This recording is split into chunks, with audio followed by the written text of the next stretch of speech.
ಸ್ನೇಹಿತರೆ, ನಾನು ನಿಮ್ಮ ಯೂಟ್ಯೂಬ್ ಗೆಳತಿಯ ಆಶಾರಾಣಿ ಮಲೆನಾಡು ಹುಡುಗಿ. ನನ್ನ ಯೂಟ್ಯೂಬ್ ಚಾನಲ್ಗೆ ನಿಮಗೆಲ್ಲ ಮತ್ತೊಮ್ಮೆ ಸ್ವಾಗತ. ಸ್ನೇಹಿತರೆ, ನಮ್ಮ ಮಲೆನಾಡು ಅಂದರೆ ಜೋರು ಗಾಳಿ, ಅತ್ಯಂತ ರಭಸವಾದ ಮಳೆ, ಆ ಮಳೆಯ ಸೌಂಡು, ಹಕ್ಕಿ ಪಕ್ಷಿಗಳ ಕಲರವಗಳು ಅಲ್ವಾ? ಹೌದು.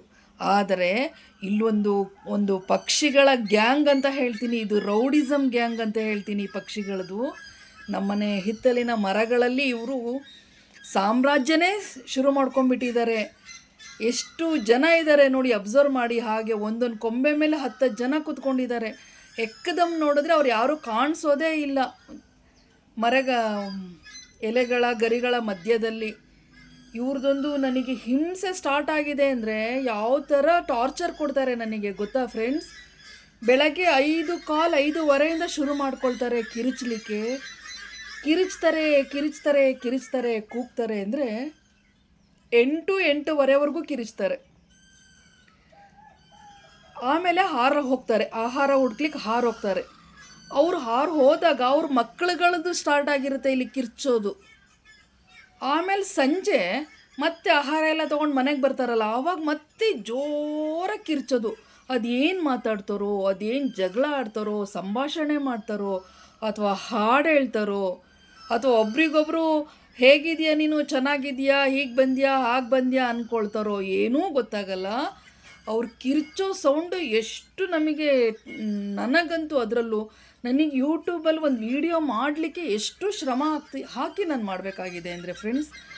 ಬೆಳಗ್ಗೆ 5:00ವರೆಗೆ ಇವ್ರದ್ದು ಶುರು ಆದರೆ 8:08 ತನಕ ಆಗುತ್ತೆ ಇವ್ರದ್ದು ವಾಯ್ಸ್ಗಳು. ಇವರು ರೌಡಿಸಮ್ಗಳು, ಇವ್ರು ಜೋರು ಮಾಡೋದು. 8:30ಇಂದ ನನಗೆ ಕೆಲಸ ಸ್ಟಾರ್ಟ್ ಆಗುತ್ತೆ. ಮಧ್ಯಾಹ್ನ ಎಲ್ಲ ಇಲ್ಲಿ ಪಕ್ಕದಲ್ಲಿ ವೆಲ್ಡಿಂಗ್ ಶಾಪ್ಗಳು, ವರ್ಕ್ ಶಾಪ್ಗಳು, ಮತ್ತು ಬಸ್ಗಳು. ನಮ್ಮ ಮನೆ ಮೇಯ್ನ್ ರೋಡ್ ಇರೋದ್ರಿಂದ ಬಸ್ಗಳು ಸೌಂಡ್ಗಳು, ಲಾರಿಗಳು, ಹೈವೇ ಆಗಿರೋದ್ರಿಂದ ಲಾರಿಗಳು, ಕಾರ್ಗಳು ಅಷ್ಟು ಓಡಾಡುತ್ತೆ. ಅವ್ರದ್ದೆಲ್ಲ ಕಡಿಮೆ ಆಗಲಿಕ್ಕೆ ಮತ್ತೆ ಸಂಜೆ ಎಲ್ಲ ವೆಹಿಕಲ್ಸ್ಗಳೆಲ್ಲ ಕಡಿಮೆ ಆಗ್ತಾಯಿದೆ. ಸಂಜೆ ಯೂಟ್ಯೂಬ್ ಮಾಡೋಣ ಅಂದರೆ ಮತ್ತೆ ಅಷ್ಟರು ಬರ್ತಾರೆ ಗ್ಯಾಂಗ್ ಕಟ್ಕೊಂಡು. ಮತ್ತು ಎಲ್ಲಿ ತನಕ ಕಿರಿಸ್ತಾರೆ ಅಂದರೆ 7:30 ನೈಟ್ 7:30 8 ಗಂಟೆ. ಅವರಿಗೆ ಯಾವುದೇ ಕಾರಣಕ್ಕೂ ಸ್ವಲ್ಪನೂ ಬೆಳಕು ಕಾಣಬಾರ್ದು. ಸ್ವಲ್ಪ ಬೆಳಕು ಕಂಡ್ರೂ ಇವ್ರು ಮಲ್ಕೊಳ್ಳಲ್ಲ, ಅಷ್ಟು ಕಿರಿಚ್ತಾರೆ. ಫುಲ್ಲು ಕತ್ಲಾದರೆ ಮಾತ್ರ ಮಲ್ಕೊಳ್ಳೋದು. ಫುಲ್ ಕತ್ಲಾದ್ಮೇಲೆ ಇವ್ರ ಮಕ್ಕಳುಗಳು ಸ್ಟಾರ್ಟ್ ಮಾಡ್ತವೆ ಮೆಲ್ಲಕ್ಕೆ ಅವಾಗ ಒಂದ್ಸಲ. ನನಗಂತೂ ಎಷ್ಟು ಕಷ್ಟ ಕೊಡ್ತಾ ಇದ್ದಾರೆ ಇವರು ಅಂದರೆ ಒಂದೊಂದು ಸಲ ಅಳುನೇ ಬಂದ್ಬಿಡುತ್ತೆ. ಯಾವುದಾದ್ರೂ ಒಂದು ವಿಡಿಯೋ ಮಾಡುವಾಗ ಇವ್ರದ್ದು ಸ್ಟಾರ್ಟ್ ಆಯಿತು ಅಂದರೆ ಅಳುನೇ ಬಂದ್ಬಿಡತ್ತೆ ನನಗೆ. ಈಗಲೂ ಕಿರಿಸ್ತಾ ಇದ್ದಾರೆ ಅಲ್ಲಿ. ಈಗ ನೋಡಿ 10:02, ಈಗ 10 ಗಂಟೆ 20 ನಿಮಿಷ. ಈಗ 10 ಗಂಟೆ 20 ನಿಮಿಷದಲ್ಲಿ ನಾನು ವಿಡಿಯೋ ಮಾಡ್ತಾಯಿದ್ದೀನಿ. ಈಗಲೂ ಕಿರಿಸ್ತಾ ಇದ್ದಾರೆ ಅಲ್ಲಿ. ಅಂದರೆ ತುಂಬ ಜನ ಇಲ್ಲ, ಸ್ವಲ್ಪ ಜನ ಇದ್ದಾರೆ.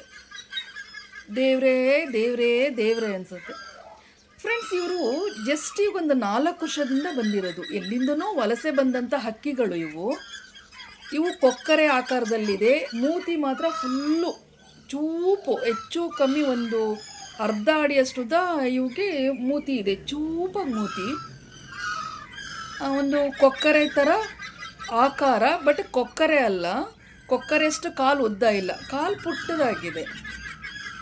ಜೊತೆಗೆ ಬಣ್ಣ ಕಪ್ಪು, ಧ್ವನಿ ಅಷ್ಟೇ ಸ್ವಲ್ಪ ಕರ್ಕಶ ಧ್ವನಿ. ಪಾಪ ಅವುಗಳು ದೇವ್ರು ಕೊಟ್ಟಂಥ ಧ್ವನಿ, ಅದಕ್ಕೆ ನಾನು ಆಡ್ಕೊಳಕ್ಕಾಗಲ್ಲ. ಸ್ವಲ್ಪ ಕರ್ಕಶವಾದ ಧ್ವನಿ. ಆದರೆ ಈ ಧ್ವನಿ ಅಥವಾ ಇವ್ರ ಗಲಾಟೆ ನನಗೆ ಎಷ್ಟು ಪ್ರಾಬ್ಲಮ್ ಕೊಟ್ಟಿದೆ ಅಂತ ಹೇಳಿದರೆ ನೀವೇ ನೋಡ್ತಾ ಇದ್ದೀರಲ್ಲ. ನೋಡಿ ಫ್ರೆಂಡ್ಸ್, ನೋಡಿ ಇವರೇ ಇಲ್ಲಿಷ್ಟು ಜನ ಕೂತಿದ್ದಾರೆ ನೋಡಿ ಇಲ್ಲಿ. ನೋಡಿ ಇವರು ಈ ಪಕ್ಷಿಗಳು ಏನು ಹೆಸರು ಹೇಳ್ತಾರೆ ನನಗೆ ಗೊತ್ತಿಲ್ಲ. ಕಪ್ಪುಗಿದೆ, ಕೊಕ್ಕರೆ ಸ್ವಲ್ಪ ಹೋಲುತ್ತೆ. ಒಂದು ರಾಶಿ ಇದ್ದಾವೆ ಪ್ರತಿ ತೆಂಗಿನ ಮರದ ಮೇಲೂ. ಅವು ತಕ್ಷಣಕ್ಕೆ ಕಾಣಿಸಲ್ಲ. ಅವು ಗರಿಗಳ ಮರೆಯಲ್ಲಿ ಬೇಕಾದಷ್ಟಿದ್ದಾವೆ, ರಾಶಿ ಇದ್ದಾವೆ. ಈ ಮರದ ಮೇಲೂ ಇದ್ದಾವೆ. ಒಂದು ಹಾರು ಹೋಯ್ತಪ್ಪ, ಆಯಿತಾ? ಈ ಮರದ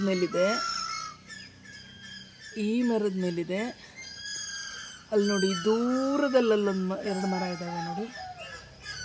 ಆ ಮರದಲ್ಲೂ ರಾಶಿ ಕಾಣಿಸ್ತಾ ಇರ್ಬೋದು ನಿಮಗೆ. ನಾನು ಝೂಮ್ ಮಾಡಿದ್ದೀನಿ ನೋಡಿ. ಕಾಣಿಸ್ತಾ ಇದೆಯಾ? ಒಂದು ಮರದ ಮೇಲೆ ಎಷ್ಟು ರೈಟ್ ಸೈಡ್ ಮರದ ಮೇಲೆ ನೋಡಿ ಎಷ್ಟಕ್ಕೊಂದು ಕೆಳಗಡೆ ಕೊಂಬೆಗಳಲ್ಲಿ ಒಂದೆರಡು, ಮೇಲ್ ಕೊಂಬೆಗಳಲ್ಲಿ ಎರಡು, ಈ ಕಡೆ ಕಡಿಮೆ ಇದೆ ಆಯಿತಾ. ಅಲ್ಲಿಂದ ಇಲ್ಲಿಗೆ ಬರ್ತೀನಿ ನೋಡಿ, ಇದು ನನ್ನ ಹಿತ್ತಲಲ್ಲೇ ಇರೋದು, ಓಕೆನಾ.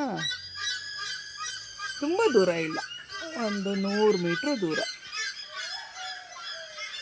ಒಂದು ಕಿರುಚ್ತಾರೆ ಅಂದರೆ ಈ ಮರದ ಮೇಲೂ ಈ ತೆಂಗಿನ ಮರದ ಮೇಲೂ ಇದ್ದಾರೆ, ಬಟ್ ಅವರು ಯಾಕೋ ಸೈಲೆಂಟ್. ಇಲ್ಲಿ ನೋಡಿ, ಇಲ್ಲೊಂದು ಕೂತಿದೆ ನೋಡಿ. ಇಲ್ಲಿ ನೋಡಿ, ಈ ಕಡೆ ಮರದ ಮೇಲೆ ಇಲ್ಲಿ ನೋಡಿ, ಇಲ್ಲಿ ಕೂತಿದ್ದಾಳೆ ನೋಡಿ, ಅಲ್ವಾ? ಕಾಣಿಸ್ತಾ ಉಂಟಾ ಇದು? ನೋಡಿ, ಒಂದು ಕಿರಿಚ್ತಾರೆ. ಒಬ್ಬರು ಫಸ್ಟ್ ಶುರು ಮಾಡ್ತಾರೆ. ಮೂತಿ ಎಷ್ಟು ಉದ್ದ ಇದೆ ನೋಡಿ, ಮೂತಿ ಎಷ್ಟು. ಒಂದಿಬ್ಬರು ಹಾರೋದ್ರು ಆಯಿತಾ. ಇವಳು ಹಾರೋದ್ಲು, ಮೇಲಿದ್ದಾಳೆ ನೋಡಿ, ಇಲ್ಲೊಬ್ಳು ಆಯಿತಾ. ಒಂದು ಕಿರಿಚ್ತಾರೆ. ಒಬ್ಬರು ಒಂದು ಸಲ ಸೌಂಡು ಶುರು ಮಾಡಿದ ತಕ್ಷಣ ಎಲ್ಲ ಒಂದೇ ಸಲ ಕಿರಿಚ್ತಾರೆ. ಈಗ ಯಾರಾದರೂ ಈ ಭೋಲೋ ಭಾರತ್ ಮಾತಾ ಕಿ ಅಂದ ತಕ್ಷಣ ಉಳಿದವರೆಲ್ಲ ಜೈ ಅಂತ ಕಿರಿಸ್ತೀವಲ್ಲ ನಾವು, ಆ ಥರ ಇವ್ರದ್ದು. ಏನು ಮಾತಾಡ್ಕೊಳ್ತಾರೆ ಅಂತ ಗೊತ್ತಿಲ್ಲ, ಯಾಕೆ ಹಿಂಗೆ ಕಿರಿಸ್ತಾರೆ ಅಂತನೂ ಗೊತ್ತಿಲ್ಲ ಆಯಿತಾ. ಒಂದು ಚೂರು ಬಾಯಿಗೆ ಪುರ್ಸೋದು ಕೊಡಲ್ಲ. ಒಂದು ನಿಮಿಷ ನೋಡಿ, ಎಲ್ಲ ಹಾರೋಗ್ತಾ ಇದೆ, ಅದು ಎಲ್ಲ ಹಾರೋಗ್ತಾ ಇದೆ. ನಾನು ಝೂಮ್ ಮಾಡಿಬಿಟ್ಟು ಅದು ಕಾಣಿಸ್ತಾ ಇಲ್ಲ. ಒಂದು ಸುಮಾರು ಆ ಕಡೆ ದೂರದ ಮರಕ್ಕೆ ಹಾರೋದು ಆಯಿತಾ. ಇವ್ರು ಏನು ಮಾತಾಡ್ಕೊಳ್ತಾರೆ ಅಂತ ಗೊತ್ತಿಲ್ಲ, ಏನು ವಿಷಯ ಚರ್ಚೆ ಮಾಡ್ತಾ ಇದ್ದಾರೆ ಅಂತಲೂ ಗೊತ್ತಿಲ್ಲ. ಆದರೆ ಭಾಷಣಗಳನ್ನು ಮಾತ್ರ ಸಖತ್ತು ಮಾಡ್ತಾರೆ ಇವರು. ನನಗನ್ನಿಸ್ತಾ ಇದೆ ಇವ್ರು ನನ್ನ ವಿರುದ್ಧ ಏನೋ ಷಡ್ಯಂತ್ರ ಮಾಡ್ತಾ ಇದ್ದಾರೆ ಅಂತ. ನೋಡಿ, ಎಲ್ಲ ಈಗ ಹಾರೋಗ್ತಾ ಇದ್ದಾವೆ. ಇವಾಗ ಒಂದು ಸ್ವಲ್ಪ ಕಡಿಮೆ ಆಗುತ್ತೆ ಸೌಂಡು, ಈ ಸೌಂಡ್. ಈಗೆಲ್ಲ ಹಾರೋಗ್ತಾ ಇದ್ದಾರೆ ನೋಡಿ.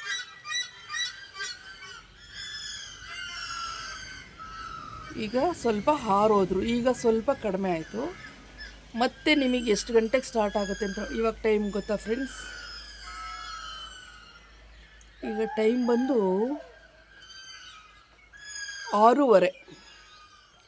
ಎಷ್ಟು ಗಂಟೆಯಿಂದ ಶುರು ಮಾಡಿದ್ದಾರೆ ಇವರು ಕೂಗಲಿಕ್ಕೆ ಅಂದರೆ 5:30 ಶುರು ಮಾಡಿದ್ದಾರೆ ಕೂಗಲಿಕ್ಕೆ. ಬೆಳಗಿನ ಜಾವ 5:30 ಶುರು ಮಾಡಿದ್ದಾರೆ. ಈಗ 6:30 ಅದನ್ನು ಕಿರಿಚ್ತಾನೆ ಇದ್ದಾರೆ.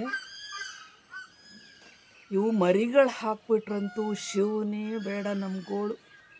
ಇವ್ರ ಅಮ್ಮಂದ್ರು ಹೋಗೋ ತನಕನೂ ಕಿರಿಸ್ತವೆ. ಆಮೇಲೆ ಅವ್ರ ಅಮ್ಮವ್ರು ಬರ್ತಿದ್ದಂಗೆ ಇನ್ನೂ ಜೋರು ಕಿರಿಚ್ದಾಗೆ ಸ್ಟಾರ್ಟ್ ಮಾಡ್ತಾರೆ